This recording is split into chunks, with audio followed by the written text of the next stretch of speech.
Alrighty, so this presentation is, we're going to cover some work that I've been working on with some of my other engineers, the other engineers here at Dell. Flavio, you all know, myself, Andy Robertson, and we have some others, Karan, who's a new hire, and Raul is helping us specifically with the Pravega portion of what we're doing for this this project. And I did want to give a shout out to some interns that we brought on for the summer. They're helping us with this work, and you know, it's some interesting work that we've been working on with analytics tool called Presto. So what is this presentation about? It is about something called Presto. I'm not sure if anybody's heard about it before. It's an open source distributed query engine. You're running interactive queries against large data sets from gigabytes to petabytes. Gives you that ability. There is some overlap with the concept of things like Flink, but I think Presto is a little bit different in a certain number of ways. We can talk about that as we move forward. I'm not a Flink expert personally, but you do have the ability to run these federated queries. Federated meaning data is going to be coming from a lot of different sources, and so that is the I think that's the separation here, is in that not only can we execute queries against Pravega streams and key value tables, but we can also join that data with a whole lot of other sources, going, ranging from databases and NoSQL databases. We'll cover that in a second. So what is Presto? It is, as I said, it's this distributed query engine. It's not a database per se, in that it doesn't actually store the data or hold data, but it has the ability to query data in place, or data where it lives, so you don't have to move data from one location to another. It's very scalable in that all you need to do is just add what they call worker nodes to scale the performance capabilities. We're looking at, and we've done a lot of work with getting Presto integrated with Kubernetes, and so we have operators that'll allow us to scale the Presto with Kubernetes and get number of workers to be changed very dynamically.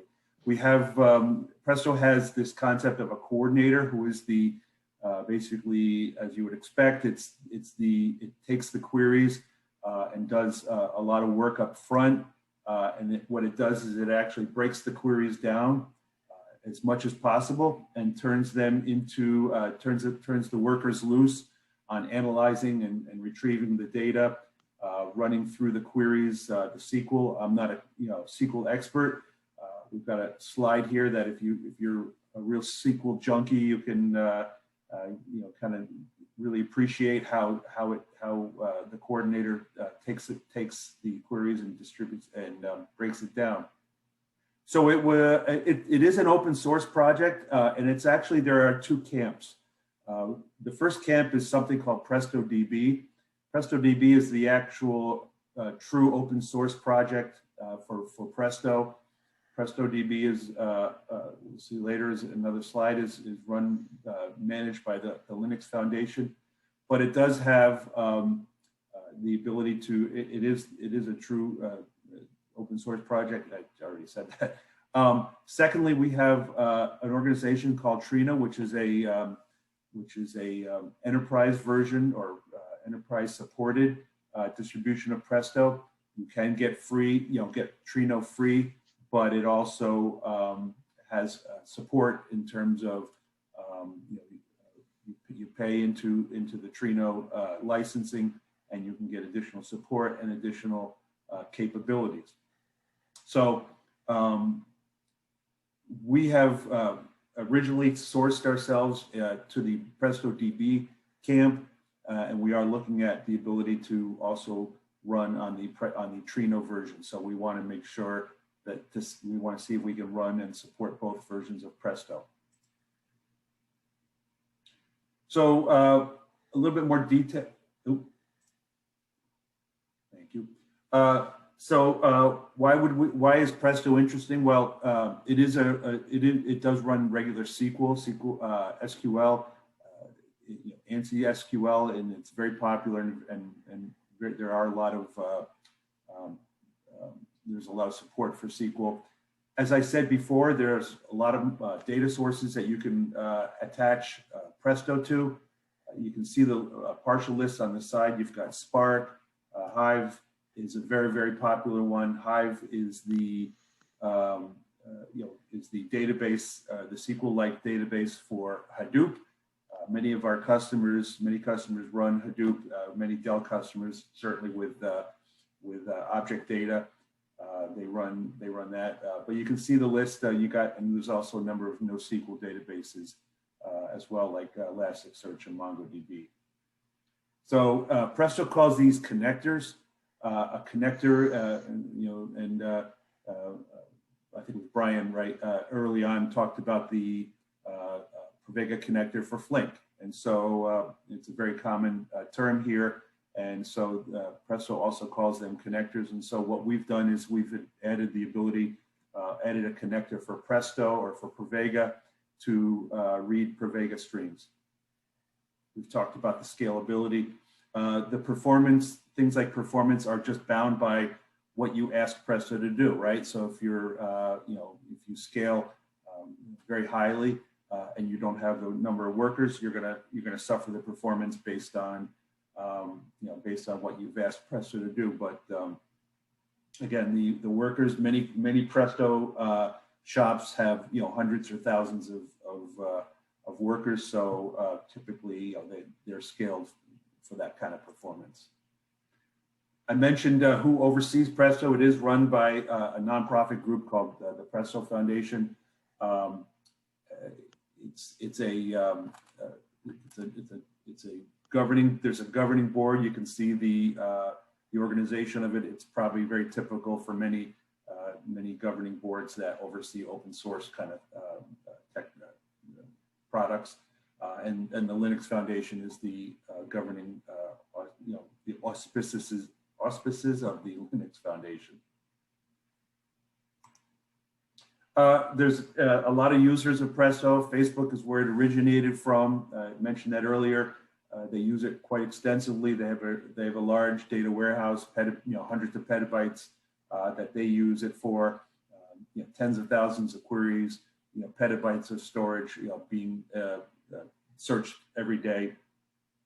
They do a lot of dashboard and test hypothesis of, whatever Facebook is, currently focused on, visualizations and so forth. So, that's Facebook is a huge user.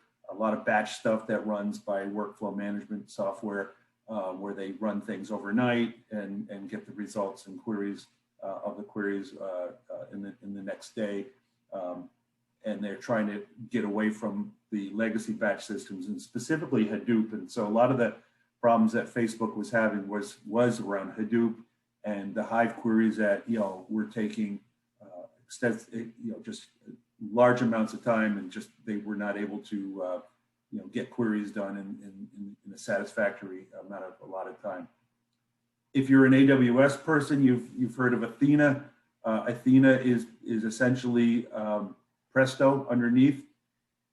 There's a lot of obviously interaction and support for S3 data. They use a lot of Athena. AWS is for all the for clickstream. You can use it on for doing all your analytics on clicks and so forth.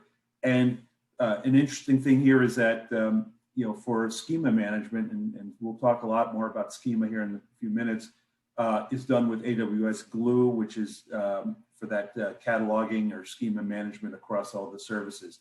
And Athena has got huge and a lot of tight integration with all the AWS infrastructure. So we've got a lot of other customers or people who use Presto, Airbnb, and so forth. So the team that I'm working with here at Dell, we have worked on a connector for Pravega, and you can find it on the Pravega GitHub repo. The location is right there. And so we've put up our first drop just recently, a month or so ago, and we'll be working on updating that. We're all kind of new. Some of us are new to this open source stuff, so we're trying to get into a good workflow here for managing how we update and how we add to the connector. There is a README, of course, and it describes how to do all the stuff with the connector to integrate it into your Presto if you want to try it out, and I hope you do. So a little bit more about Presto here. Presto has this concept of catalogs. Think of a catalog as just another source of data. So you would have a MySQL catalog. You would have Oracle catalog if you're interested in getting, fetching data and joining it from Oracle. So catalog is the top of the hierarchy. Within that, Presto uses this concept or term called a schema. Unfortunately, that's a really overused term. I like to think of a schema as a database. So if you're familiar with Hive or Oracle, think of a Presto schema as a database, which is basically just a collection of tables. So you can see that from the hierarchy here, is that under a schema, you have a number of different tables that define a type of data or data input. Within each table, of course, you would then have columns. So you have to define how Presto is able to read your streaming data, how the columns are laid out, how the data is laid out in the data. Andy is our resident, Andy Robertson did a lot of the work for the Pravega stuff, the Pravega connector. But I think I understand. You have a lot of different ways that you could ingest data into a Pravega stream. And so based on how you've ingested it, you have to there's a couple different ways to tell Presto how to read it. So Presto can read and understand the column and how the data is made up. But the columns are pretty much defined from the Presto point of view as your basic SQL data types, things like big int, varchar, and so forth. So you can see a sample number of rows of data here. You can just kind of picture what the various data types would be for the column definitions. So let's take a look at kind of how a picture of using Presto with Pravega, and also maybe another source of input like S3, and how you might stream that data or take the streaming data and other data and kind of combine it. So you start with your Pravega streams on one hand, and then you look at whatever kind of data you want to have coming in from other sources. And in this case here, I'm using the term called things like bulk data, which is pretty much like object data. Whatever else you might have could be relational data if that's what you're looking for. And then what you're going to do is you're going to query that data using Presto, and then turn it into some kind of result. And I think I have another picture here up. So I was doing a lot of shuffling here of the slide. So here's the SQL breakdown of how the coordinator would take a sample query from a Presto user and turn it into what's standard SQL into some logical breakdown. So if you're a SQL junkie and you really like that, you can see how the SQL instructions on the upper left here, the select statement, the logical plan just turns it into joins, left or right joins, and then it actually then figures out how it can take that plan and distribute it across all the workers. We're going to talk a little bit about that and this concept called splits. And then once you have the distributed plan, it actually goes out and it gets run out on the cluster, and then it turns that into what you would call an optimized plan. The amount of processing that happens between the SQL and then the actual execution is pretty amazing. And again, this is something that we don't deal with. We let Presto do all the work. So let's take another example. It's kind of a different view of what we just showed, because I want to talk a little bit about taking the results, how the results can be processed. The user just creates the query, the cluster through the processing we just talked about, figures out which portions of the data, who's dealing with portion of the data. You've got Pravega input coming in from some locations. You've got other data coming in, for example, from an ECS bucket, objects from a bucket. This is showing them as CSVs, where portions of the cluster are reading that information. If there's joins to be made, that data is joined up, and then as the results are created, the results are generated or will be generated to either something like an ECS output or a Pravega stream, for example. So this is the workflow that we envision most customers obviously would be using something like a Pravega connector for Presto. How do you, if you decided to clone the repo off of the GitHub, there's obviously a README there, but some information about how to get it to talk to your Pravega. First of all, it's going to look the Presto is going to look for a Pravega properties file that defines your controller IP import as well as the schema registry IP import. So you can see that that definition right here. So now, how do you define the big part of what you would be doing if you're going to pull in the connector is defining how to get the data from your stream. And so we have a couple different ways that you can do it. One way is that you can define some JSON, static JSON files that define your schema, put them out on the file system and point Presto to those JSON files, and it'll know how to where to go, which scope and stream to look for for the input data, and would be able to read it based on your definition. We also support the use of the schema registry to define how that data is laid out as well. So either you can use the JSON or you can use the schema registry, and we'll have a couple examples of that coming up here in a second. If you do decide to use JSON files, you would create them using a naming pattern. And a lot of this stuff may change over time as we're kind of finalizing how this code works. But right now, the way it's set up is that your JSON file would be created as scope.stream.json, so it knows where to, based on the name. It's also in the schema file itself. We'll see that. So as far as Presto is concerned, if you recall, the scope would be the schema.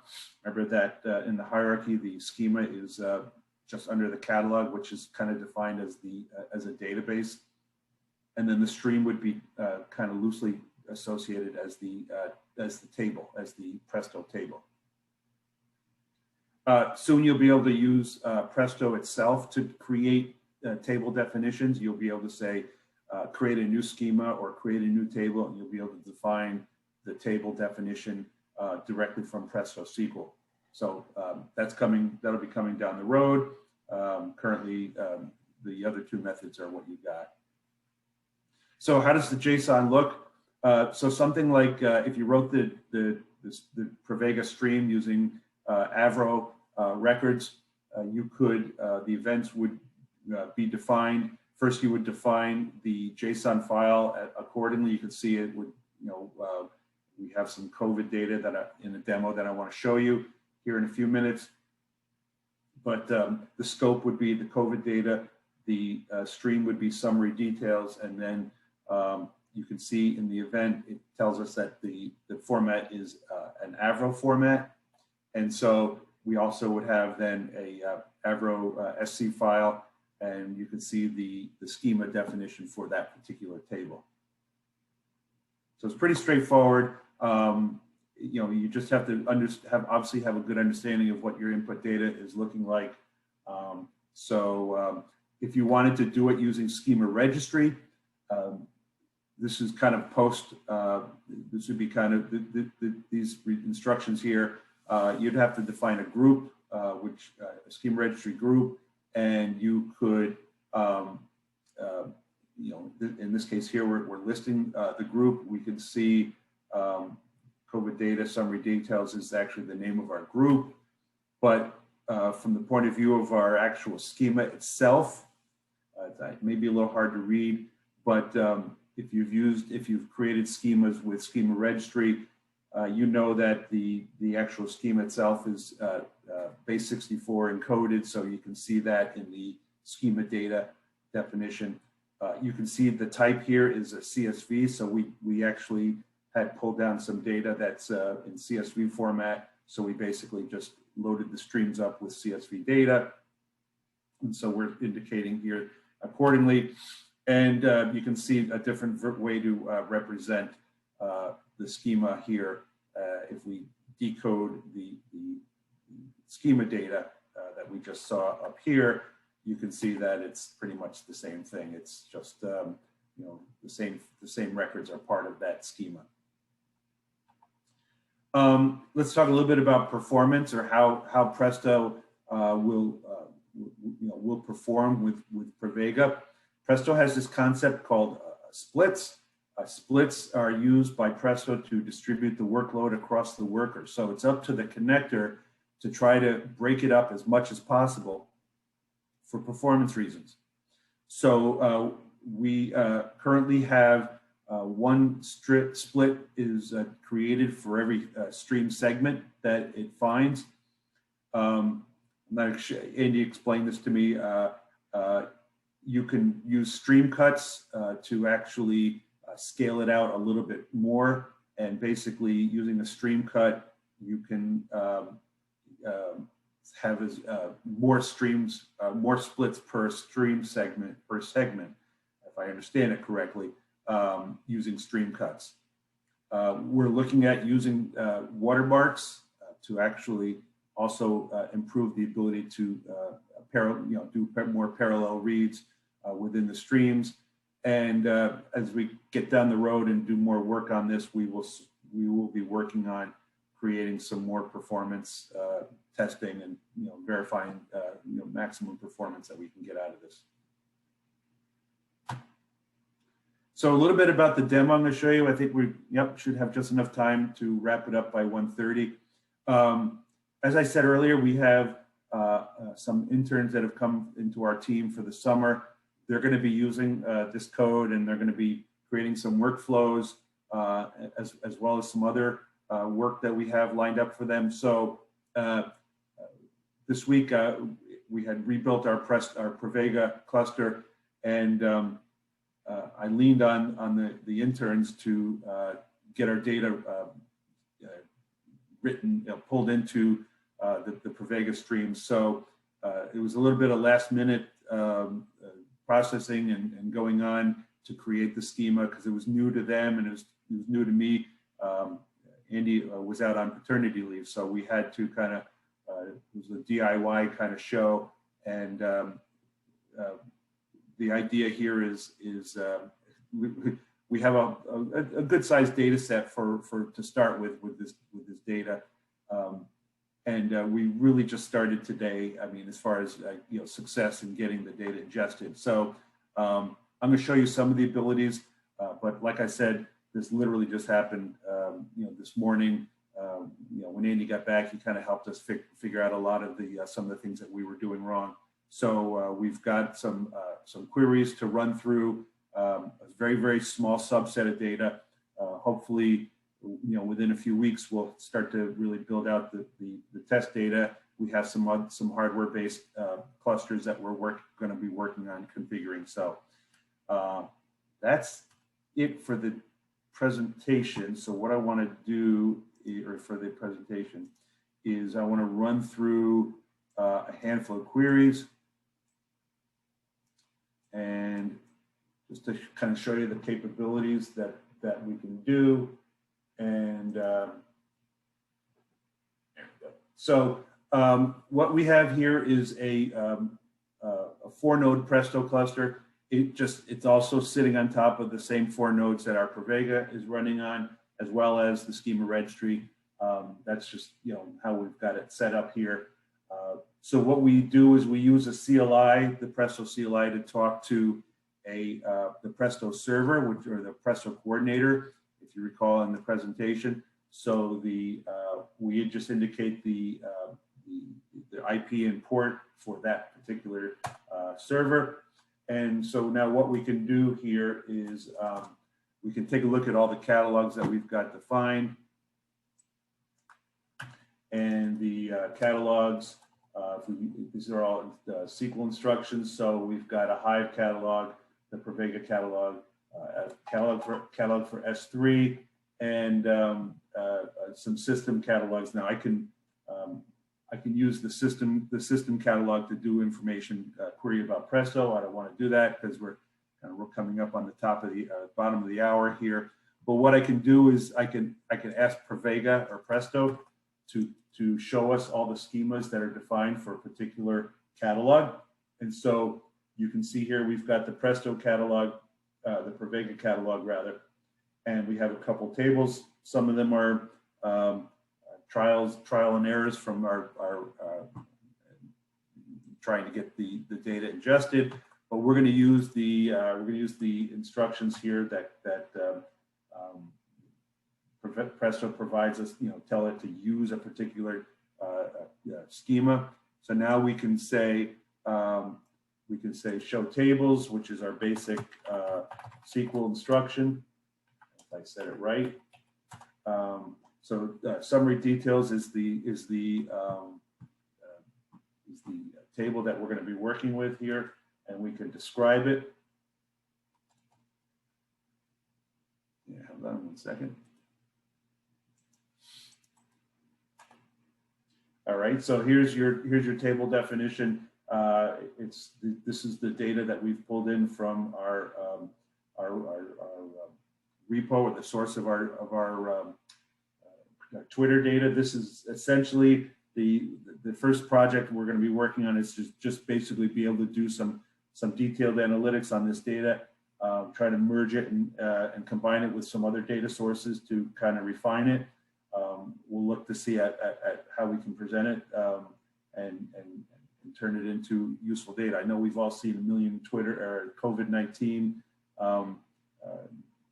data points of interest, but we're creating our own here just for the purposes of this intern project that we have. So we can run things like we can find out how many tweets there are, or what if we can use a command like a select, and we can say find me all the what are the number of distinct languages that are in all these tweets, and this particular data set just happens to have just English data set tweets. You can look for the data, as you can see from the schema. You can ask for show me the number of likes that from the details. Show me how many. Is the quantity, or is that? I think that's just the quantity. Select. What if I said? Let me see. So if I said, I think that's just the quantity, or that's just the yeah, it's just one row. So just one row has the data where the number of likes for that particular tweet is over 30, and then we can just get a total count, and you can see that the data set is not large. We've only got basically 100 records. So we haven't really pushed this yet because we just got this data set loaded up this week, today, in fact, Friday and yesterday. So you can see that using this Presto tool, the Pravega connector, we can easily write SQL statements. I can put these SQL statements in a SQL file and run them from the CLI. We have all the benefits that SQL provides for us. So that's it. We got 5 minutes to go. That's pretty much the presentation. If anybody has any questions, I think I'm ready to. That's it here. So I'll open it up to questions, and hopefully I can answer it. There. Now it's official.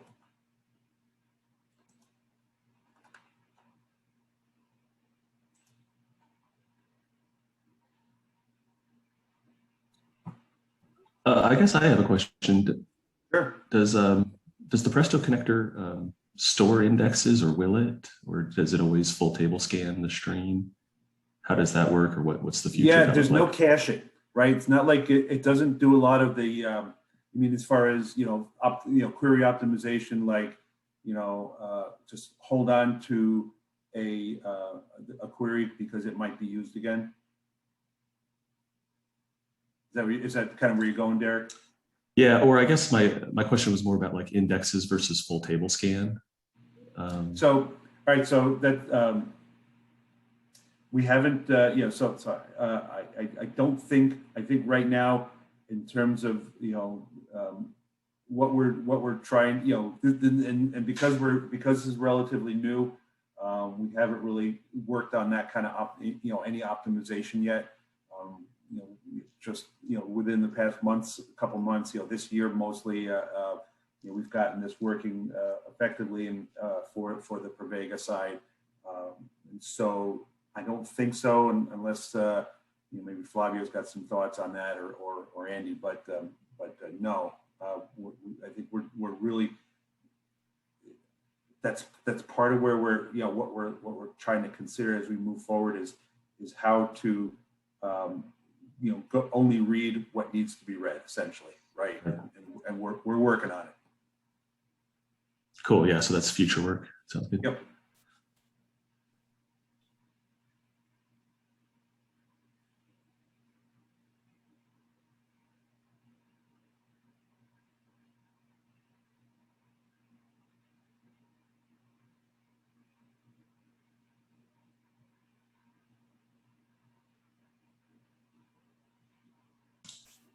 Okay.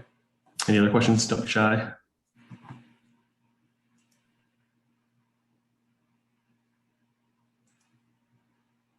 So you could see how, getting back to my initial comment, I'm very intrigued to see how we can use what Claudia was talking about with, because I'm very intrigued on using this for, analytics against video streams. I think that's a great use case.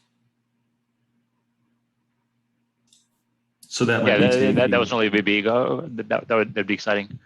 We should definitely try that. Yep. So sort of using Presto to query against the bounding boxes or whatever. Right. So picture one of the use cases we come up with is being able to we call it the smart garage, right, or whatever you want to call it. Being able to take video streams, video data, and kind of reference that video